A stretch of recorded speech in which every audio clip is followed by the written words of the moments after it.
Then they play Wanika Bendera. Like, you know how they introduced it. I think John Black went to the front, Vinca, Elijah. So they're introducing, the next song is Wanika Bendera, da da da da. And I'm not yet, intrigued enough. I'm thinking, this is another Swangz Avenue classic. Then the beat drops, like, Nafurai, da dun da dun dun dun. And bro, I can't explain it, but the room was vibrating. I don't know what Andre did with that song, but the room was vibrating. I was like, yo. Then suddenly once the beat dropped, all of us stood up. Like everyone just stood up. Yeah. Now that moment stuck in my head.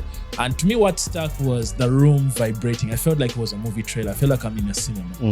I'm from a beautiful place, the Pearl of Africa. Hailing with a 256, it's in my blood. That's a gem where the mountains rise. With stories untold, the tapestry of cultures unfolding so vibrant and bold. A symphony of stars, a celestial light. The drums beating, echoing through the night. Just like a beacon of light, a reflection that's coming up from the Nile. I'm flowing straight into the heart of Africa with timeless stories untold. What's up, dog?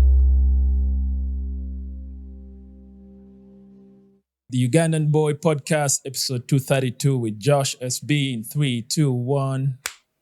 Action! Welcome once again to the Ugandan Boy Talk Show, on the podcast where I bring your famous people around the world that want to come here and kick it with me, share about their life, laugh together, anything that the world wants to hear, and we impact other people's lives. And today I'm honored to have none other than Josh SB. Josh, Munene, welcome to my podcast, brother. Thanks a lot, bro.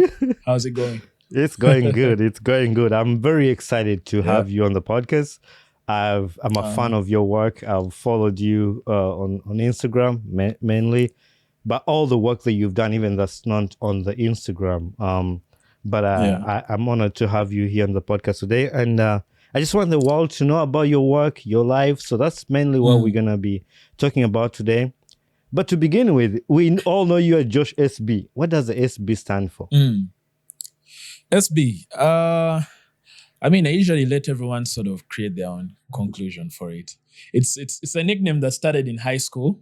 Maybe I can just give you a brief history. So I was at Green Hill Academy, and I used to do a lot of beats, usual things that teenagers do. And I used to emulate Swiss beats a lot. So the guys used to call me Swiss Beats. And then that's where the whole SB thing started from. Then when I started to take the whole audio thing seriously, I switched it to Sick Beats because I didn't want to be all Swiss Beats again, Yeah. But then, as you're growing up, you're starting to find like originality and everything. So, but again, because the whole SB thing had caught, especially on all my socials, I just decided to just keep it Josh SB. But since then it has evolved. Like you'll be surprised how many variations people have of SB. Yeah. Others are in Uganda. They're really hilarious ones. So give us one 2 a.m. where you're Uganda. Most of them, they usually come up with names like Ova Sechikuvo, Ova Sechi, stuff like that. I see that as like senior something. But for the listeners, Josh SB is the head of content at Swangz Avenue. He's a filmmaker and a music producer. And I think he's part of This Is Africa podcast, which he's going to talk to us about. So yeah, that's a little introduction I can put to your name. If you were to introduce yourself to somebody, what would you tell them you are? Josh SB. I'm pretty much an audiovisual artist, specializing in film and audio and content. You've done some amazing work, and every time before I get a guest to come on my podcast, I follow them. I know, I see their work. I have things in my head that I really like. I want to ask that I feel like people out there would want to know about Chinelo Chikozata. How did he do that? How did he do this? And that's mainly what we're going to be talking about on the podcast. I read somewhere that you say your job description is spelled K-I-N-G. And that's spelled King. Where was that? I think it was on one of your pictures. I think you're sitting on a set or somewhere. And the caption was my job description is spelled K-I-N-G. I was like, okay. Yeah. Okay. Okay. I like that part. But behind the scenes, I was telling you, hey, Josh, Okola, every event in Kampala. And behind the story, for the listeners, I met Josh. We met each other face to face, but we never said a word. That's crazy, man. That's crazy. That I was standing right next to you. And we were getting into I just thought, and I almost said, I just thought to myself, like, this guy really looks like Bonnie, but I was like, nah, he just looks like, because I honestly didn't think you'd be in the country at that time. And I didn't think, even on your socials, I don't think anything was showing that. No, I did not. You were coming home. Yeah. So I was just thinking, this guy really looks like Bonnie. And then I ignored it. And it's the same thing. I was sitting there, I was like, this is Josh. And I don't know what, but also because I was going for the NRG interview at the Oktoberfest. Yeah. And we were in the line for the sweep. And you're already frustrated. I just wanted to just get done with it because I had other plans. So I was kind of just thinking about that. And we were in the line for sweep for a long time. For a very long time. I saw you there. You were right next to me with a group from Swangz Avenue. It's like, hey. And then when I came back to the US thing, I actually was next to this guy. I didn't even say a word, but it's crazy. Anyway, now I get you on the podcast, but I know next time I'm in Uganda, I'm not missing meeting you. We're definitely going to kick it. Yeah. Yeah. So lately on the podcast, I have 3 segments that we go throughout this podcast. The first segment is called This or That. You being a filmmaker, you're into music, you're into like a lot of like head of content. I came up with 5 questions for this or that, and you're going to pick one between the 2. And you can choose to give us an expression why, or you can choose to be, it's just because that. So the first one is studio or on set. Where do you feel more creative? Set, especially because, so I have this, when it comes to like directing content, I draw a lot of inspiration from Bollywood. Okay. So Bollywood directors, most of them tend to improvise a lot on set. And I mean, not just creative improvisation, like they improvise. They can create a whole new script on set. Wow. Yeah. So because I've borrowed from that and I've done that for a very long time, I feel a lot more creative in the moment on set. Studio, I don't know, maybe because I've done studio for a long time since I was a child. I don't know, it feels... Yeah, repetitive. Yeah, it feels again and the same again and again. But also with studio, with the rise of AI and all these tools, it's to me, I feel like it's slowly taking away the power of creation per se. The hands-on thing. Yeah. So set would be. Yeah, that's a good point you make out there. It's kind of the same thing, but it's different in any way. Number 2, music production or film directing. If you had to choose one for life, which one would it be? I've been asked that question like tons of times. I'm going to answer it this way. Okay. I'd choose film because, it speaks to all the senses. It's sound, it's visual, it's everything. Okay. I feel like it's a more powerful medium. However, I'm not disputing the fact that there's just something about music. Like music is music. It's in its own lane. It will never be replaced. You almost can't choose between music and anything else. Music is music. And it's crazy because, and we're going to get into this later on, but the way you look at music, you yourself, like I'm speaking for you, but like the way you look at music is different than how we look at music.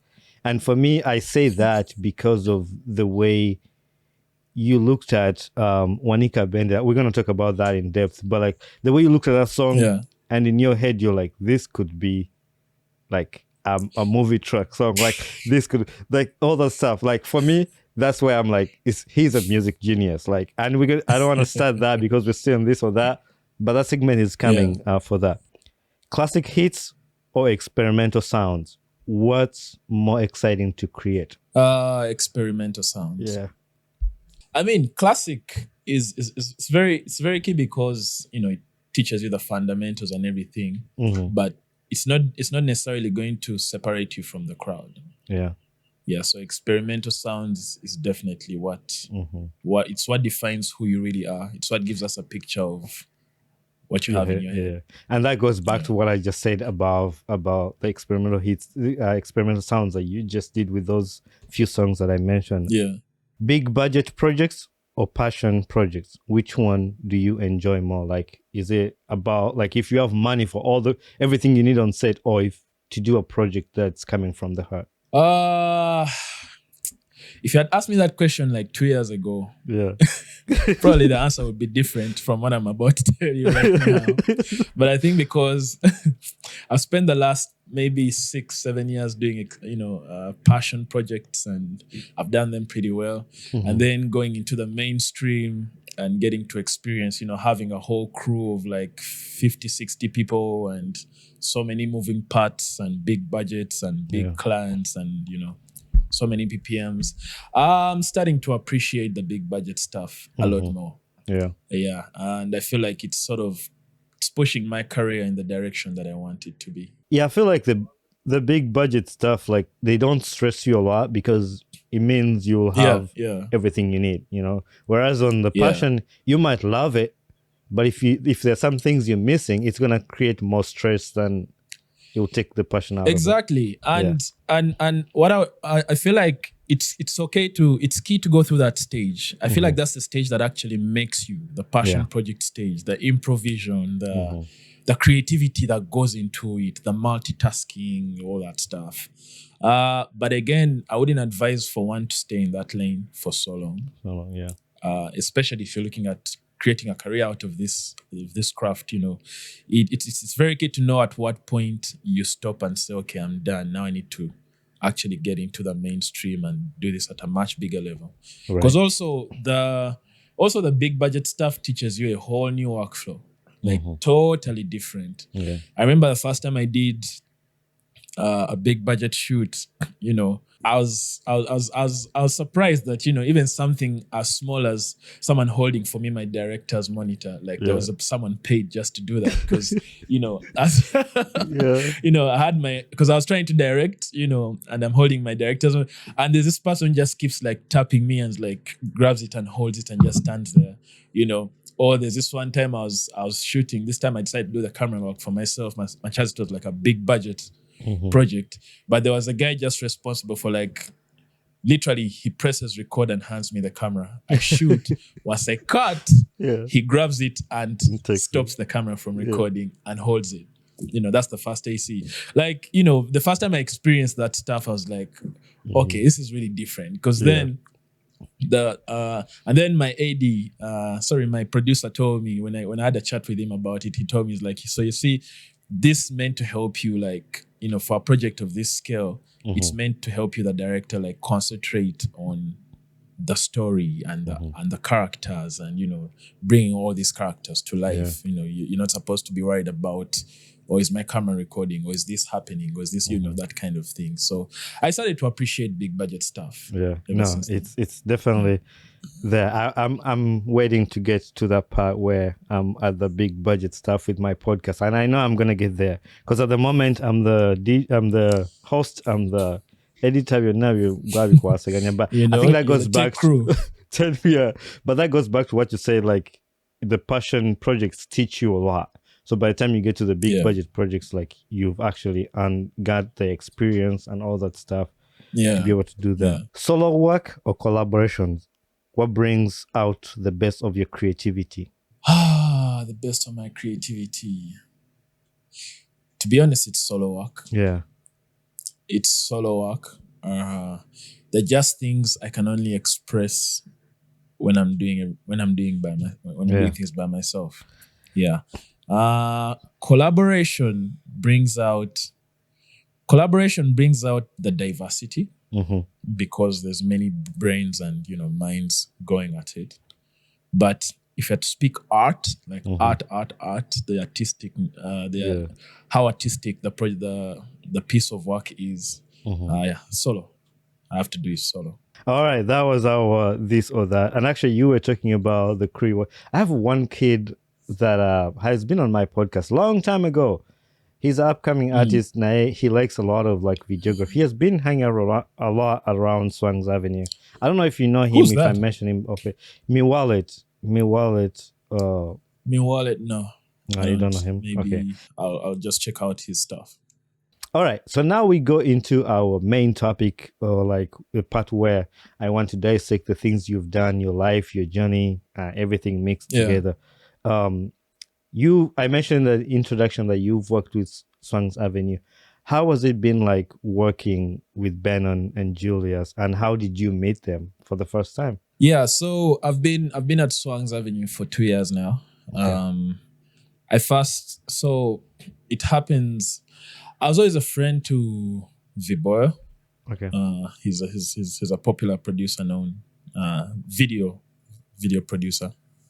And I've always sort of hung around people from Swangz for a very long time. And even when I joined, a good number of them weren't surprised. But how the whole thing gets to happen, so I get a phone call from the Swangz Academy, from the admin, and they're pretty much looking for someone to, first of all, like drop the syllabus and everything, some form of structure for the academy, especially on the video side, and then also teach, like be a tutor. So they gave me a phone call. At that time, I was still pretty much doing church-related work. Okay. I have a very big church background when it comes to like content creation and everything.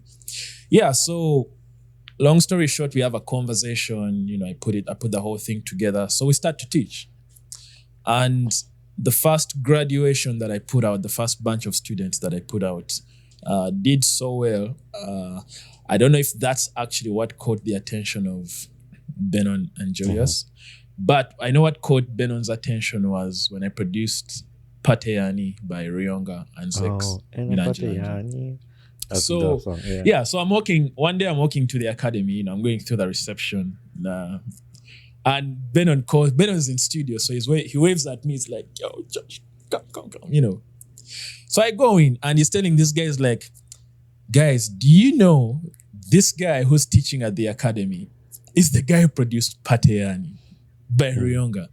And there was a whole conversation happening there. Guys starting to discover that I actually do music production and everything. Then I think for Julius, is what caught him is, so each time I was teaching the class, I'd pull out my phone and sort of just get a few videos of the guys, doing practicals and everything. And by the end of the class, I would like edit that on CapCut real quick and send it in the class group. And so every end of the class, I would send them like a video reel of what their class was like. Yeah, and some of that stuff would go to like the social media page and everything. So I think Julius, and I did the same thing when Julius came to talk to the students. So I'm just standing on the sideline, recording in my phone. So at the end of the session, I put the whole reel together and I send it. So I think one of those days that it sort of got his attention, like, I see you're quite, you're quite big on like content and documenting moments and everything. And he honestly hadn't seen even any of the works that I did like prior. Like, I think to him that just was enough of like, I like this guy's thought process. Like, he's not going to let the moment pass. He's going to pull out his phone, use whatever apps and, put a whole reel together. And then, so one day we have a conversation. He calls me into his office, him and Benon. We have a conversation and it's like, without giving away much, he sort of paints me the picture of what he's trying to build and what the future looks like, right? At Swangz.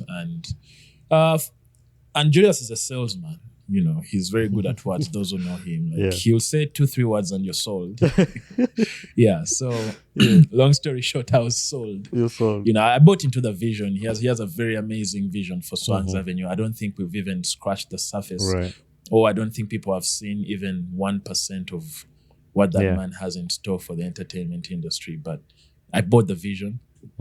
And then he offered me the position of head of content, sort of pretty much start to strategize on behalf of the company when it comes to content. And that's what I've been doing for the last 2 years. That is amazing. But also like Swangz Avenue is like a powerhouse in Uganda music industry. Like the quality of work is top notch. Like they've set the bar way high.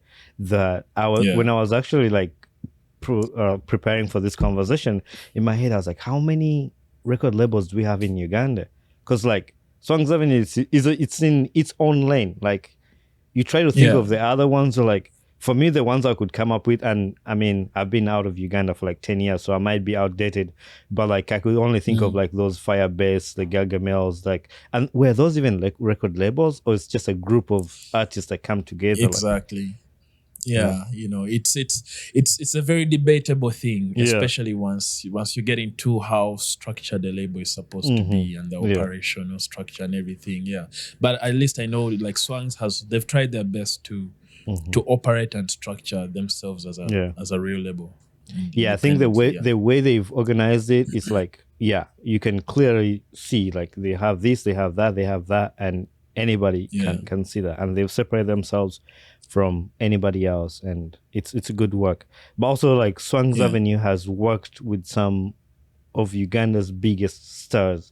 When the Spotify Wrapped Up came back, I think Swangz Avenue had 4 artists, like who, and there wasn't Joshua Baraka was the fifth one in those, but like that's a testament. Like that's a testament to what we've just been talking about.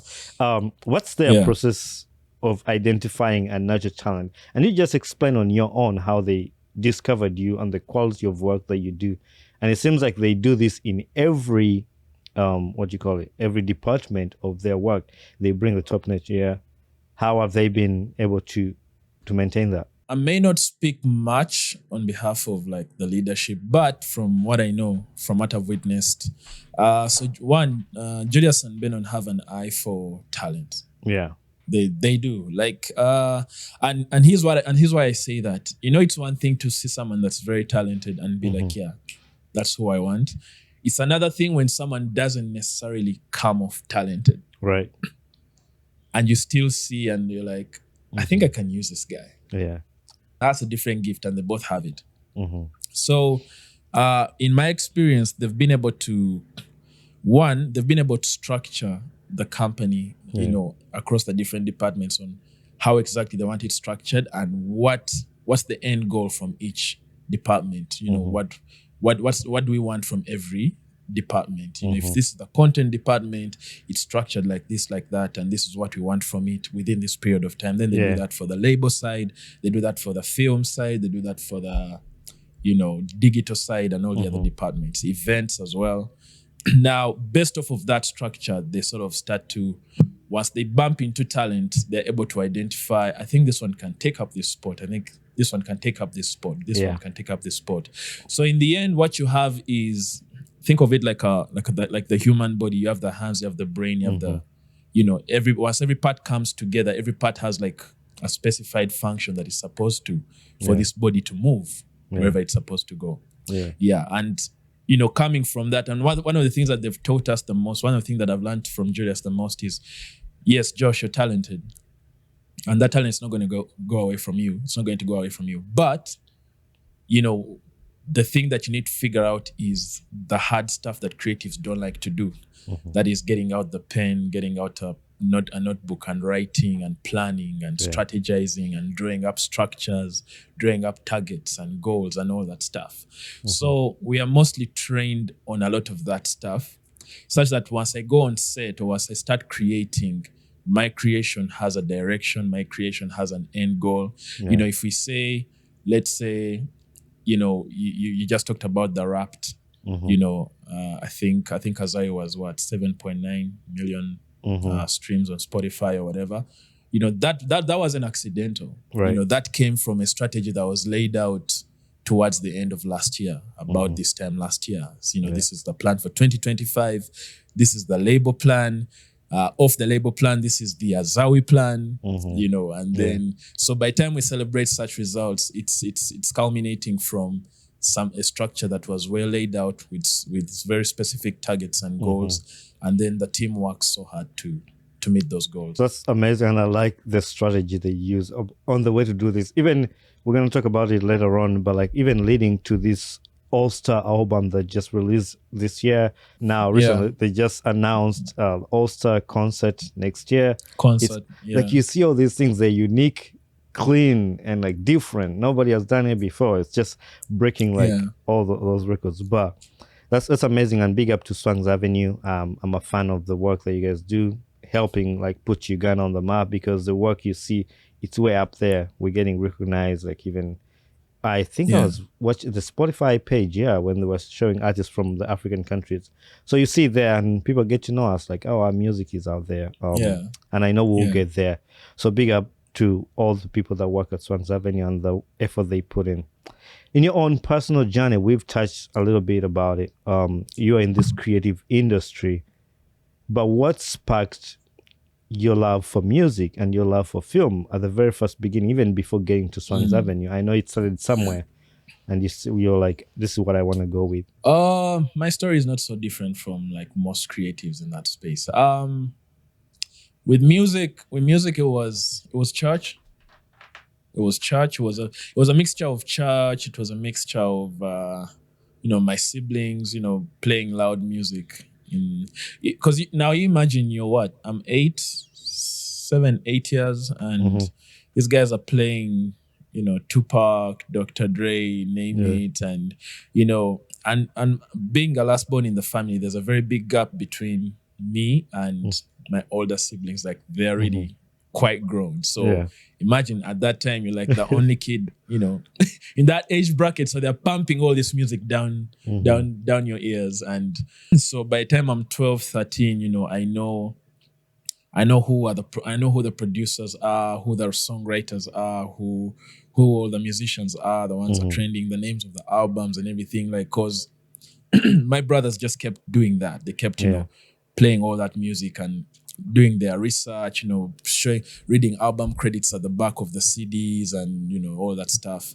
So that really put me in a space. So by the time I was 13, church happened, getting into church, learning instruments and doing that for the better part of my teenage years and my campus life and everything. So that automatically took me to the music side of things. And with that comes learning production. As you're learning instruments, you want to start putting them together and starting to compose. Start to learn Logic, FL Studio, and all these apps. With film, so there was an era in Uganda where the whole conversation around music videos was the thing. This must have been around 2000, I think 2002. So there was a time we didn't really have music videos. Right. Then there was a time Clear Cut, that's Navio, The Myth and Friends. Yeah. I think 2001, they dropped what I would call like the first locally done urban hip-hop music video in Uganda. Like All I Wanna Know with Juliana, and swimming pool, bikini, girls in bikinis, and like stuff that we had not really seen in Uganda for a minute. We hadn't seen that from local artists and local videographers. That sort of sparked, I feel like that video was among the many that sparked that conversation of, okay, now as an artist, what's funny, we had an industry where you could do just the audio with the music video and your song is a hit, everywhere. So that sparked that conversation. And I think I remember I was 9 years old when all that, frenzy was happening. Newspapers, there was news columns dedicated to talking about the latest music video. Did you see the video Chameleon did? Did you see the video, Vampos and Benon did? Stuff like that. Steve Jean. So I was following keenly. Interestingly, even at that age, I was following keenly, this conversation, like, what's the big deal about music and music videos? So at 12, I started to experiment with Adobe Premiere Pro. I started to experiment. It was a bit crazy. At that time we used to use tapes. The only available medium for video was tapes. Yeah. And they would vary in sizes. So it was a long process. I'd go to my brother, get, a Betacam tape, go to a studio, pay like $20,000. They have to, digitize it and then give you the footage on a hard drive. Then so I started to experiment with that stuff. And all through my high school, trying to perfect my editing. I started with the editing before I could even start shooting. Yeah, so by the time I was done with high school, I joined film school. Instead of going to uni, I just decided to join Kampala Film School here in Gaba. And now there, I really wanted to learn, shooting, cinematography, directing, story, and all that stuff. And then I feel like, so between, growing up in a musical family and combining it with film and going to study and, getting to learn how all these things work, that's sort of, by the time I was done with film school, I sort of had a good picture of where I want to go with my career. Yeah. I like how you took us back to even when music videos were starting in Uganda, because it was something. Anyway, even when you see the older videos, like you get to a point where they were trying to improve it. People are trying to include this, include that. You could feel the creativity in there. You could you could feel the hunger. You could see guys are trying to push the envelope, with all the little resources that we have, and And then there was another time where people actually started having to fly out of Uganda to go shoot music videos, or they'll have to go like to Dubai or the US. Yeah. But now it's that cool to was see an that. era. You could see that all the magic can happen in Uganda. You don't even have to fly out of Uganda, and that's where we are right now. I mean, we have the gear now. We have the gear, and we have and also I think that's thanks to the content, era. The content era has forced most gear manufacturers to make affordable versions of that gear. Yeah. Yeah, so now there's easy access to gear. It's being a creative.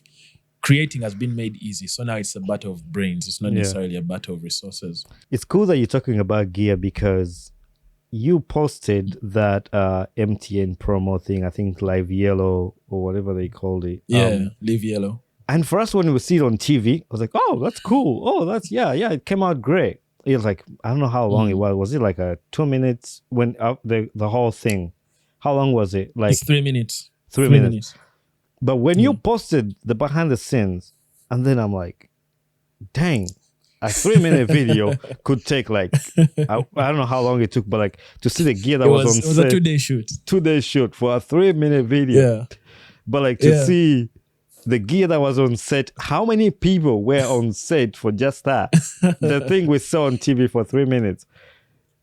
That is like... That was about what? That was like 50 something. Yeah. And like you said, you were in your true element. Walk me through how you came up with that whole project and the concept that you did for MTN, because it was really cool. Yeah. So MTN gave us a brief, the content department at Swangz Avenue. We got a brief, and I hope I don't get to say more than I'm supposed to say. But in a nutshell, we get a brief, and MTN wants to, to do a campaign where they promote the values they stand for, especially for the staff members. Things like agility, collaboration, a bunch of stuff. So we were tasked, one, to come up with a song that can sort of drive the campaign, and then 2, shoot visuals for that. And there was a whole lot of preparation meetings back and forth, and a bunch of calls here and there. Scripts were exchanged until we got to the final approved script. Even the song we did, I think the audio guys delivered about 3-4 versions up until MTN zeroed down to the final version that actually made it to the visuals. Then from there, once the script was a go, then as it is tradition, our producer sort of started to assemble the team. He had me take on the directing role. Then he started to assemble the team, and the pre-production process started. It took about 2 weeks. It took about 2 weeks. Then to me, the most interesting part is we had to actually do a talent search within MTN staff. Really? Yeah, because the whole song was them. We had to audition singers. Yeah. We had to audition rappers. We had to audition dancers. We had to audition. It was a 2-day audition. We had to audition actors. Yeah. The guys who you see moving around in the background. Yeah. Their computers, dancing, whatever. Yeah, we had to audition everything. So it was a real talent search. And once we zeroed down to to the pool of talent that we say, okay, this is the cast that we're going to. We wanted like MTN staff members to own up this whole thing. Yeah. To do the song, to act, to be in the video, to do all the dancing, to do all the styling and everything. Like, we wanted them to own it. We were pretty much just holding their hand. Yeah. Once all that came together, then we zeroed down on the day to shoot. We figured it would be a 2-day shoot. Then my AD did their thing, and then we assembled a crew. Interestingly, assembling a crew is usually, crews just jump on short notice. I think we assembled that crew in like 24 hours. All those calls were made in 24 hours. And hey, do you want to AD? Hey, do you want to be, do you want to gaffer? Do you want to DOP? That kind of thing. I like behind the scenes because in my head I'm asking, how did they do that? How did they do the angle? How did they? Yo, it was crazy. Now let me tell you. First of all, there was no like off day. Yeah. At their workplace, so you had to know which guys do you need at what time. They get them off their desk, and some of them are actually in like sensitive areas. Yeah. Of sensitive departments of the company, of the telecom. So, you had to get them off their desk, and they tell you they can only be out for strictly 20 minutes and you have to roll that shot within 20 minutes. Yeah. And then they are out. And then, so it was a whole lot of like planning ahead, My AD was always on, she was always on the edge because she had to know who she needs in 2 hours to come. Yeah. And for how long, stuff like that. But the most interesting part for me was the CEO and the ExCo committee of MTN. Honest truth, each time I watched that video, I didn't think that moment was going to happen. Yeah. Even when they told me, I never believed that moment was going to happen. Like getting the CEO, and getting her to dance. And, she gave, the whole ExCo committee gave us 10 minutes because they were coming out of a boardroom meeting, going into another boardroom meeting. Yeah. And they just gave us basically 10 minutes from the transition from when they're coming from this office to the other. And we were like, okay, right here. So I just had everyone on standby. As soon as they came out, I'm like, everyone, record, hit record, So a whole lot of what made it to the actual video, part of it was still me showing them what to do in the video. But the guys were recording that because we didn't know how much time we had with them. They gave us 10 minutes, but we actually had only 7 minutes with them. Yeah, so for me, that's the part that put me on edge the most. Yeah, but I also feel like, getting that whole committee and to feature in a creative piece like that at short notice was a win for me. People will have to watch this clip to understand exactly what you're talking about and how you had to execute all that, and to see the creativity behind that, to give you appreciation on people who actually do those videos. You said this too in when I was asking you this or that, but somewhere you said directing film projects is actually my number one passion because it takes a village, and you were talking about it, how it's not only you, there's a lot of other people, and for you to sit back and see all your team or your crew, like everybody's is working together, and like you put in expansion of like a body. So when you're out with a crew, somebody's doing this, somebody doing this for one product, and like to watch that, it's really cool to watch. Yeah. But also on top of that, I saw somewhere you call yourself the shy director. and this one I had to dig deep. I had to dig down to find this one. But someone what did you find? It's someone on Instagram calling yourself a shy director, and it explains it because when you just sat in that chair, my DOP was saying, "Yeah, your guest is here, but he's very quiet." And it makes me feel like when you're in a place, you can be quiet, but you can talk when you have to. No, honest truth, I'm actually shy.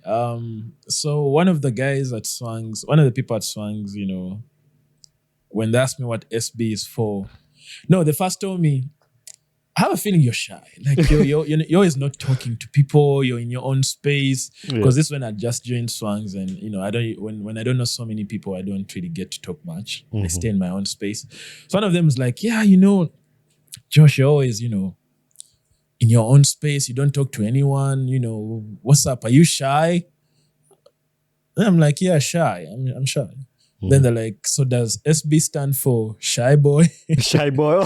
So that's where So what I did, so I got my airdrop, I got my iPhone and renamed my airdrop ID as Shy Boy. Just so everyone at Swangz knows, when I want to airdrop Josh, I airdropped Shy Boy. Yeah. So that's where the whole the Shy Director thing came from. No, that's funny. But I like that Shy Boy nickname. It's fun. So what do you consider as the most significant milestone in your career so far? A most significant milestone. Oh, let me see. That's a hard question because I feel like I'm just getting started. But I think it's two things. One was when my movie, my short film, it's titled A Dance with a Bride. I did it in 2019. Okay. I did it in 2019 and then COVID happened. So I actually got to premiere it post-COVID, which was in 2021. It's my biggest milestone because for a short film, it was actually licensed by NTV.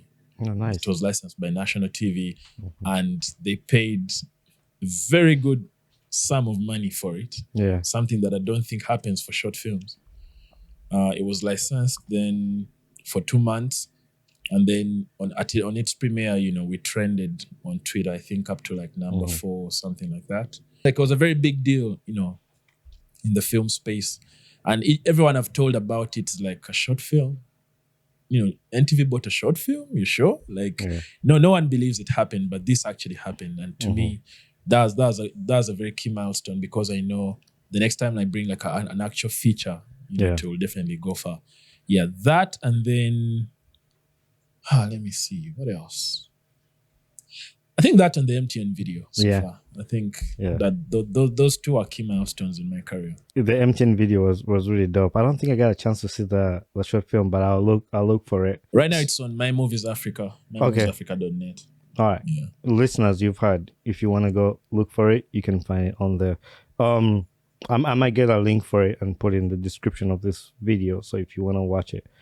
So we've talked about your film career, or like the stuff you've done for film, but we've not talked much about your music production side. And but we touched a little bit about it, and I told you I was gonna bring it back. And this is where I was saying like your mind listening to music is different than our minds when we're listening to music.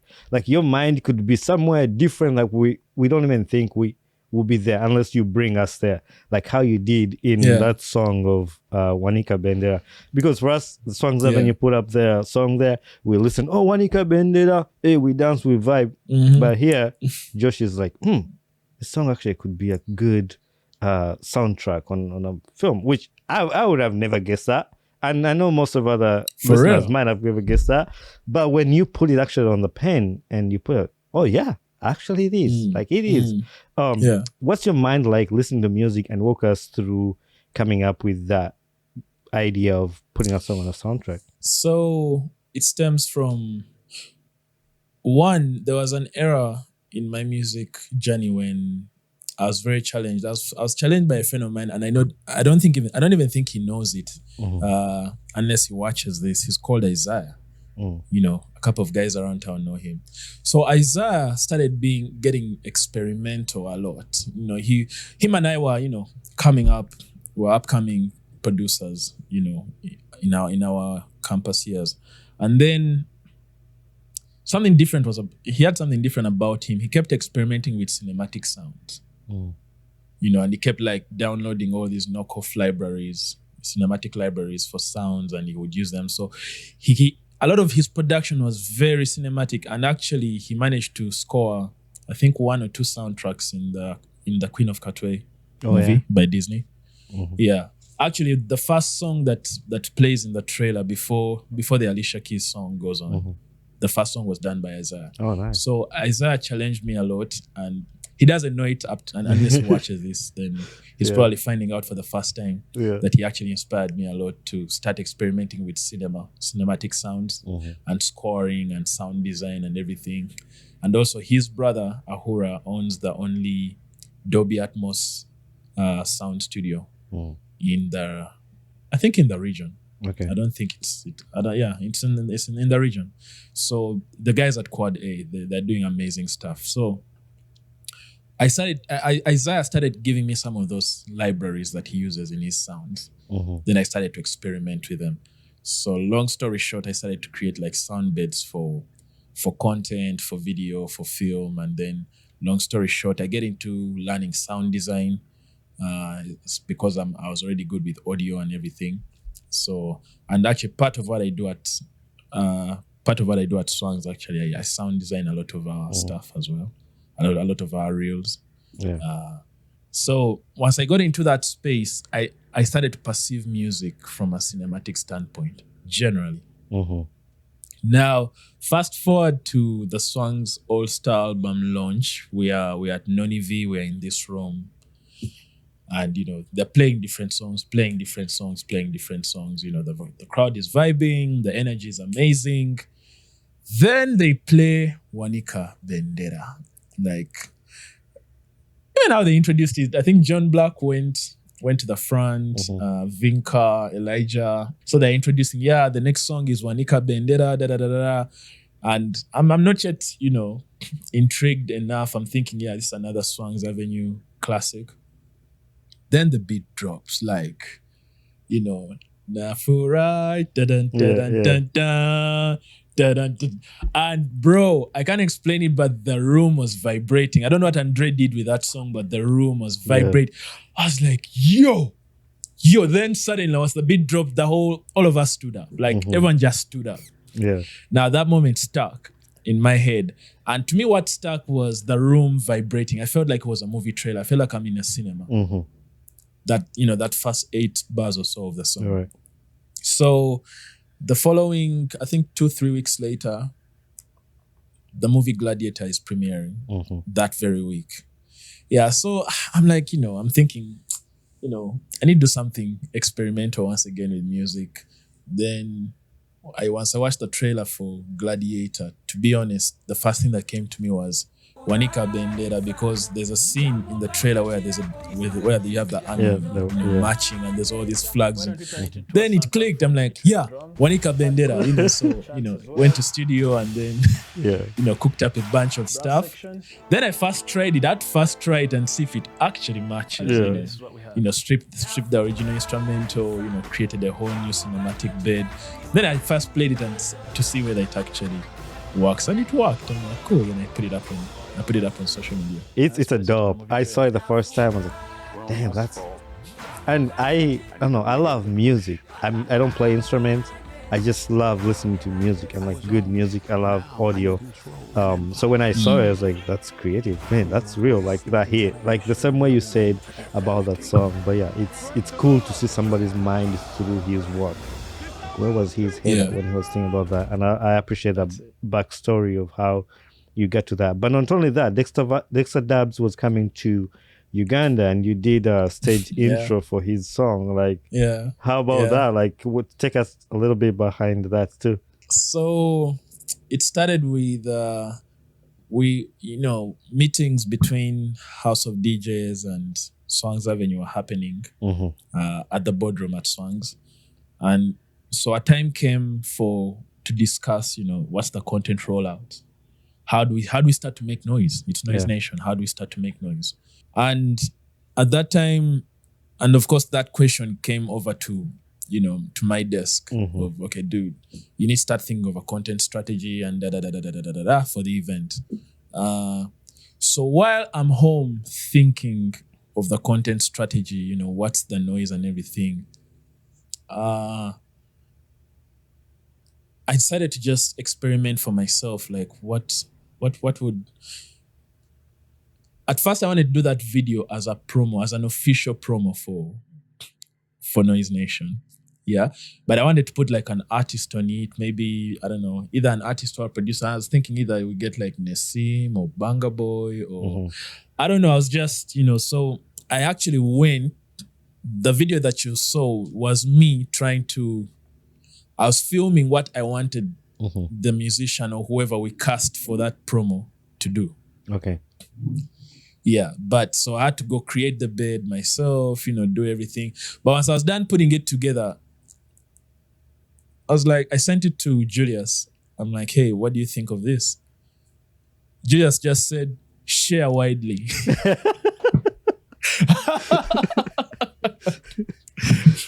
Before I could even explain like what I'm trying to do, I just told him, hey, Thoughts, what do you know? I sent him the video. I'm like, Thoughts? He's just like, share widely. Yeah. So I was like, oh, okay. I threw it in the Noise Nation group, the group we created as the organizers. Even James Biaru and the whole team at HOD, everyone was like, bruh, we go with this live. Like, let's go. Let's put this out now. So that's how that video happened. I was actually trying to create something, like a reference video for someone else to do, and then that happened. It came out really great, and it creates the vibe, like you said. It meets the intent of the idea, like it creates a noise and the vibe it gives you right away. Even when you introduce then the band comes in, and then it was it was really dope. And interestingly, I actually got to meet Dexter's band and played it for them. And, oh, really? We had a chat. They loved it. They loved it. They were blown away by how I could interpret. They actually wanted to play it at the concert, but because they had like one day to rehearse, and they had a whole other version they had rehearsed for that, and you can't start telling Dexter Dubs to rethink his whole. It's not professionally, it wasn't going to fly, but if I knew if they had the time, they were all like, I wish we had seen this like much earlier. We would have just done this version for the concert. I love your creativity in the music and what you do with the audio, and I'm sure a lot of listeners appreciate it. And if anybody's listening that has not seen what we're talking about, all this stuff is up on his Instagram, wherever you can find it. We talked about the Swangz Avenue, and in July you also had an opportunity to go with them to Tanzania at the island where you guys went to create this album. What is your favorite song from that album? So the album has grown on me at first because at first it was Red Flag because I was specifically in the room when they were recording it back in Zanzibar. For a long time it was Red Flag, even before the album dropped. When the day the album dropped, because of the story that I've given you, it became Wanika Bendera. Okay. For a very long time. Then once I started to actually now stream the album, like just, in a quiet room, there's nothing motivating my tastes or anything. I'm actually streaming it top to bottom, again and again. I think 3 songs stand out for me. Definitely it's Wanika Bendera, Red Flag, and for sure that is Azawi with Arrow Boy. I think for me, actually, I liked the part of, what's the title of the song, where Winnie was rapping, when Winnie did the rap. Mary Jane. That's everyone's favorite. I like Mary Jane. Mary Jane. She killed it. Wanika Bendera was good too. I really like that. I love Apos. I love Elijah. So I also like the song I Know. So like those are my guys. I Know. Yeah. I like that song too. But the album was great. But also what they did with Godie Bade, that was a dope song. Yeah, that was a dope song. I had to refix it. Man. I couldn't stand the temptation to refix that one. Yeah, Godie Bade was good. Yeah, that one was. I think that's the first clip I saw when you refixed that one. Did you do it as a? What version did you pull it in when you did it? R&B. I went for soul R&B. Anyway, that's a lot of like stuff you do, and this all to see your creativity in the work you do is amazing. And this is the whole reason I wanted to have a conversation with you on the podcast. And this is not just to bring you on here to brag on what you have done, but I feel like your story is going to inspire a lot of other kids in Uganda who look at you as an inspiration, and just them listening to your story. That's the whole point with my podcast, is just I want you to share your work, which will inspire another child. And through your sharing, like you talk about some challenges, some things you've done, and maybe somebody will get inspired from that. The other part that I really like is the Tasker Mouth cover sessions. Those are fire. Anytime you release any, I'm on my TV watching them. Like the one you did with Lillian, the one you did with Vinka, the one you did with a lot of artists, the one you did with The Myth, it was dope. Talk to me about the whole process of that. the Myth was my favorite because Yeah. we switched up the location. I think it was our first outdoor Was like a golf course or Outdoor something. shoot. Yeah. golf course. Yeah. And that one, generally, Tascamo Conversations. So that's again another brainchild of Julius Chaze. It's just a platform for guys to come and share their stories. Any artist that has a story to tell. Yeah, and I think that's why most of the time it ends up being artists that have been around for some time because again, experience with the kind of experience, that's the kind of stories they have. So Tascamo Conversations is that platform, and how the process comes, how the whole thing comes together usually is, we plan for the whole season. A season has 6 episodes. Yeah, and I've actually just resumed shooting season 3 yesterday, as of now, So once we identify the 6 artists and what kind of story we are going for from each artist, then, we engage them once they are on board. Then again, just like the process that I explained earlier, we draw up a calendar, the shoot dates, lock down everything.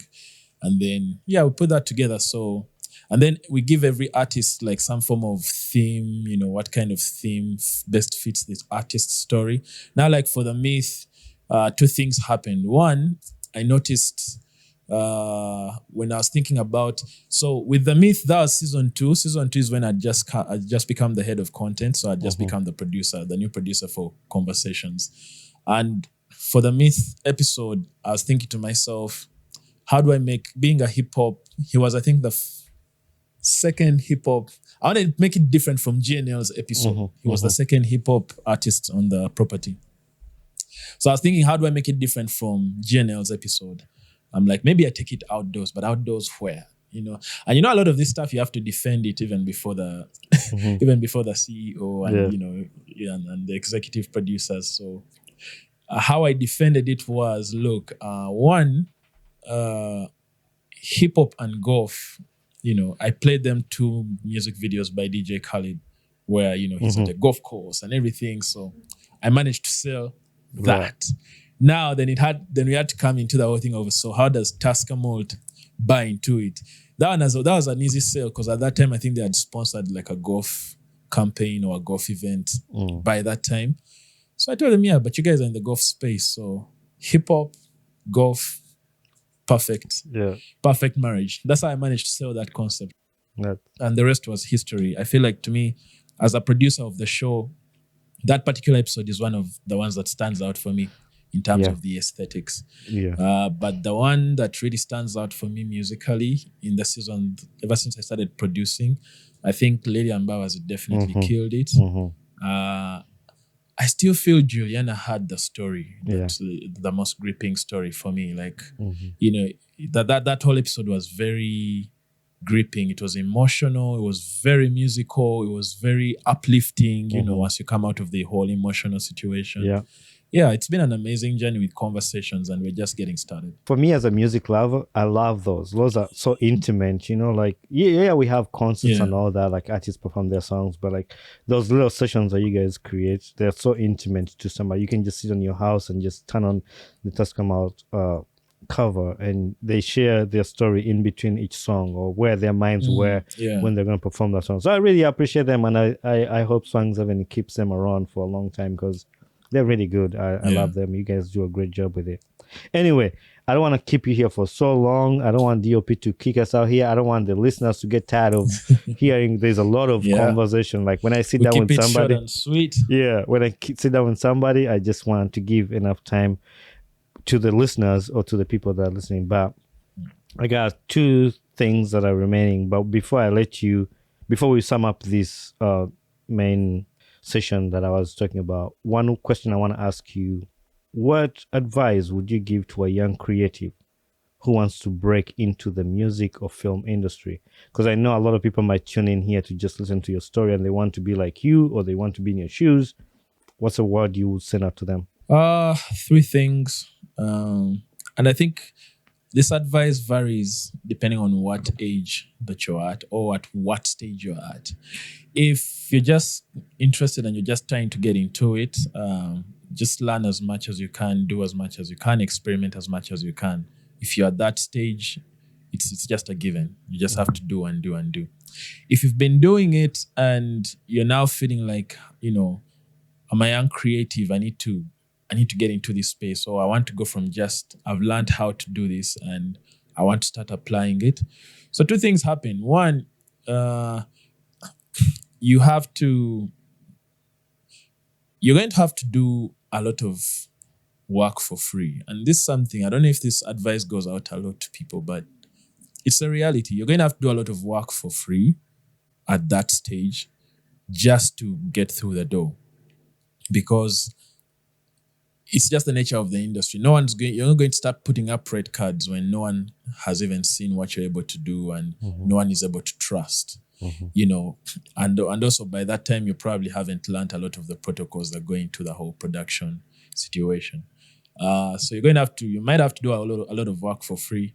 You might have to make it so easy for people to work with you. And this is something creatives, as creatives, we have this very false thing called self-worth. That it's my self-worth. I can't work for free, or you can't you can't pay me in exposure. But guys, you're going to have to be paid in exposure for a minute until your exposure, works your muscle to a point where you are now credible you've built enough value to start charging for that value. Before you build value, you have no point trying to charge, certain amounts of money. If you're paid well and good, and I'm not saying just go out and offer yourself for free, but, I would like creatives to learn how to build value. If you go from maybe just, rolling cables on a set, or now you can assemble the whole camera, you've built value. You can start to charge, as a first AC. As a second AC. If you go from an AC to, you can now actually shoot with a camera, then you've built value. So you start to charge as a camera operator. Yeah. If you start to assemble other camera operators and start, messing with lighting and, learning how to put the whole team together, and also, have your lighting game right and your shot game right, you built value. Now you can charge as a DOP, it's the process, long as you're intentional about building value. But at the start, in trying to build value, you're going to have to sacrifice a lot. Sacrificing comes with a lot. Sacrificing could be working for free. It could be, it could be working for cheaper than you would have. Yeah. It could be kissing up the right ass. It could be, no, I get you. These are things everyone, these are conversations, everyone. But what I can say is never fall for the bubble of self-worth at the start. Yeah. If the world can't see your worth, then you have no worth in that point, at that point. Right. Yeah. Let the world come and be like, you know what, we want you, like everyone wants you now. That's the actual worth. That's how much, depending on how many people want you in a given time, that's how much worth you are. And that sort of informs how much you should charge for that. That's a very good advice you're giving out for the people. A lot of people are like, they just want money right away, but it speaks volume, and hopefully somebody out there is listening. Anyway, Josh, this segment is called Rapid Fire as we wind up this episode. Yeah. Rapid Fire is the first answer comes in your head is what you're going to give us. All right. Who is the most inspiring artist you've worked with? Ep232. What's your go-to snack during the long production sessions? It's not a snack, it's a drink, Coca-Cola. Coca-Cola, okay. Yeah. If you could film in any location worldwide, where would it be? Karamoja. Oh, wow.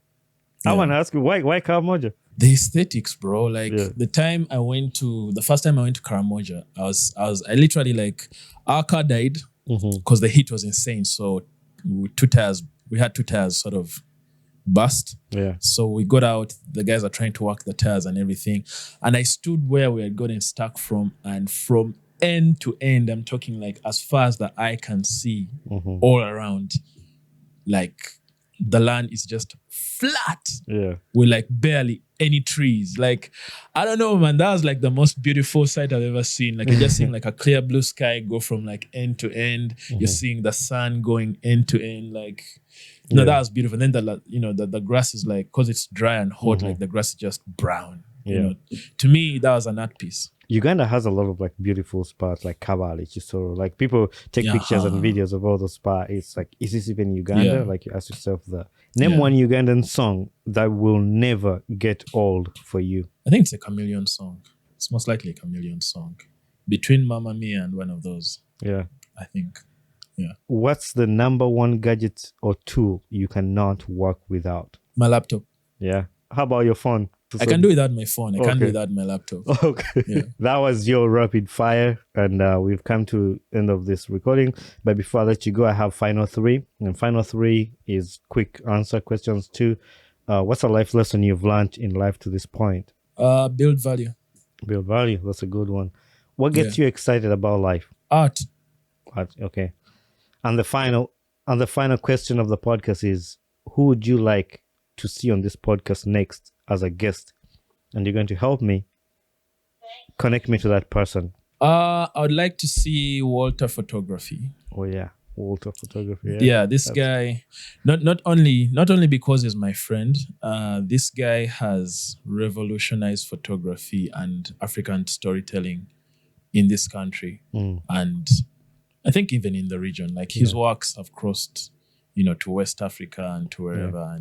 And being my friend, I'm definitely going to hook you up. Yeah. One question actually I skipped that I want to bring just real quick is like, there's a caption you said, in another life, I was a singer. Do you ever you were sitting on the set for Tusker Mouth session and you're sitting in front of a mic and your caption was like, do you ever wish you were a musician? Bruh, I keep telling people, if you see with everything that I know, with all the stuff I can do, imagine I had a voice to sing. That would be insane. Yeah, like I would, multi-talented. the amount of musical content I would create would be insane. Like that's the one. I feel like that's the one gift where it sort of evaded me. That's crazy. Josh, it was amazing to sit down with you, have a conversation with you about your work, your journey. And I feel like this episode is going to inspire a lot of young guys and just people to get to know you better, your life a little bit. So thank you very much for being here, and I appreciate it. My pleasure, man. Thanks for everything you're doing for everyone in the creative space. And it's amazing to have those conversations. And I'm hoping more platforms like this can rise up. But great job, bro. Thank you. Hey there, my name is Bonnie Chibuka, the podcast host of the Ugandan Boy Talk Show. Thanks for watching and listening to my podcast. If you enjoyed this episode, don't forget to hit the like button and don't forget to subscribe. Also, leave a feedback on this podcast, so that's how we grow. Thank you very much and be blessed. What's up? My name is Josh SB. I'm here at Dancesoft Studios. Finally, on the Ugandan Boy podcast, we're talking everything music, film, and everything that I'm passionate about. Look out for it. Let's go. That's simple, precise. Yeah. Director, what you want me. That's what one take. There's no like take 2, take 10. Again, repeat. Hey, action. Great. The amount of times I make guys do this at conversations. Yeah. I have to rehearse. I'm like, the next time it's my turn, I have to get it right. No, Josh, thank you very much. I appreciate and thanks for giving me this time to have you on the podcast. Yeah, thanks, bro. Kale. Cheers. Kankulekere DOP akwasaganye. All right. Just keep in touch.